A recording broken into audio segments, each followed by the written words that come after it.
Patriots win 35-14. And yes, they are headed to an NFL record 7th straight AFC championship game. Rex, you talked about it yesterday. I asked you, they've got 2 running backs out. How big of a difference is that going to make? And it made no difference. Yeah, because we said the X factor going into it was the backs. And Dick LeBeau, we mentioned phenomenal defensive coordinator, but the style doesn't match. The Patriots take advantage of it. And the main thing, throwing to the running backs, Brady was 13 of 17 for 108 yards. So they checked down. You're going to see it right here. So regardless of who the back is, that's the thing. You got these little screens. Notice almost every screen pass that Brady threw was against zone coverage. How do they do it? They do it with formation and motion. See what you're in. Then they can come back, throw these screens. And you don't want to throw the screen against man coverage because people go out and get them immediately. But against the zones, that's where you look to throw the screens. Where do they get the isolation here? Like here, it's an option route. So he takes it against man coverage. And again, so there's always a method to the madness of New England. They run those option routes against man coverage. They run screens, things like that, when they know you're in zone. And there's tells that you do that show if you're in man or zone coverage, and nobody does it better than the New England Patriots. And I knew the matchup going in was a huge favor for New England. That's why it's the same defensive system in Pittsburgh. That's why I've always said that I'm not so sure that they don't prefer to play Pittsburgh, as crazy as it sounds. Pittsburgh's a better team than Jacksonville. But Jacksonville has a phenomenal defense that can match you up man coverage-wise. They can run with those running backs. And, you know, they got a tremendous pass rush. So the defense, check the box for Jacksonville, is the better defense. Now, offensively, it's hard for me to say that, you know, that New England's afraid of Jacksonville when you got Blake Bortles back there. So I'm not real sure about that one. But that's why I say that, you know, they may actually match up a little bit better, though, than Pittsburgh.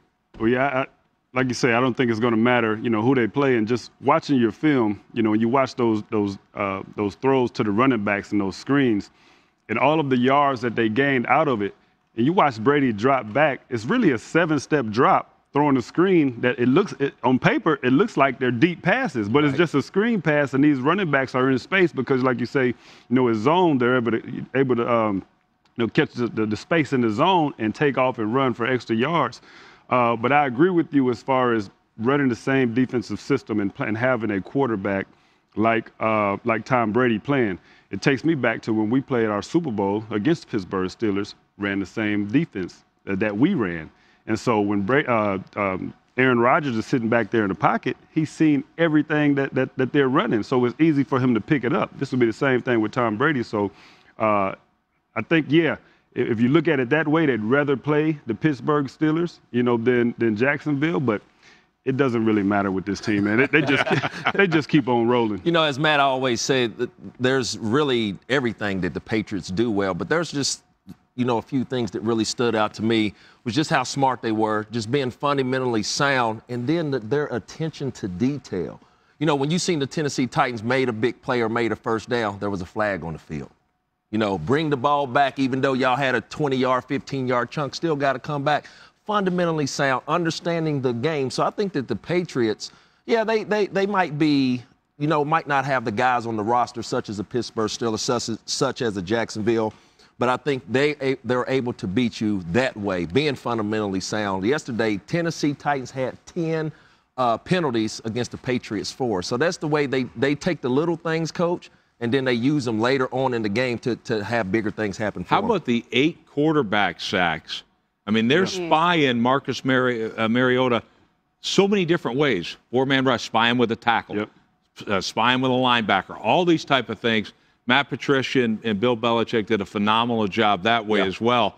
8 sacks, and you don't even know these dudes. I'm like, who's this guy? I don't know who the heck he is. I'm looking for Julius Adams back out there, you know, back in the day. Like, come on. Like, they do a phenomenal job with the players they have, and, you know, better than anybody in the league. Another thing, you know, I talked yesterday about, you know, how big Derrick Henry was, but you have to give kudos to the defense with James Harrison. Those guys setting that edge and pulling that ball back in to the teeth of the defense. So kudos to that defense, Matty Patricia. If you get 6'3", 250 before he starts rolling, it don't matter. That's right. Good point.